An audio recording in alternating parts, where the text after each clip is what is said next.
সেই এনসিপি এখন ছাত্রলীগের সাথে আতাত করে ছাত্রলীগের রাজনৈতিক কর্মকাণ্ড পরিচালনা করছে। ছাত্রলীগের শেল্টার দিচ্ছেন, ছাত্রলীগ এনসিপির সাথে কথা বলে তারা মিছিল করছেন।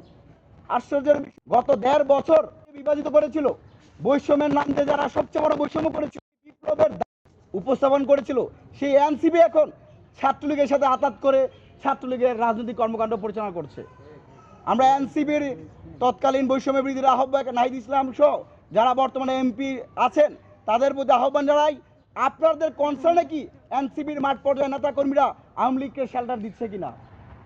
একই সাথে আমরা কিছুক্ষণ আগেই দেখতে পেলাম মাননীয় প্রধানমন্ত্রীর তথ্য সম্প্রচার বিষয়ক উপদেষ্টা ডক্টর জাহিদুর রহমান বলেছেন আওয়ামী লীগের নেতাকর্মীরা চাইলেই স্থানীয় সরকার নির্বাচন অংশ। আপনাকে কেউ অধিকার দেয় নাই।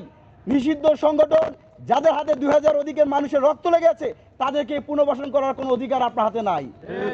আমরা ডক্টর জাহিদুর রহমানের এই বক্তব্যকে আমরা নিন্দা, যতদিন না পর্যন্ত এই সন্ত্রাসী সংগঠন মানবতা বিরোধী অপরাধের দায়ে যাদের অভিযুক্ত তাদেরকে যতদিন না পর্যন্ত পূর্ণাঙ্গভাবে বিচার আওতায় নিয়ে আসা হচ্ছে ততদিন পর্যন্ত বাংলাদেশের মাটিতে তাদের কোনো রাজনৈতিক কর্মকাণ্ড পরিচালনা করতে দেওয়া হবে না।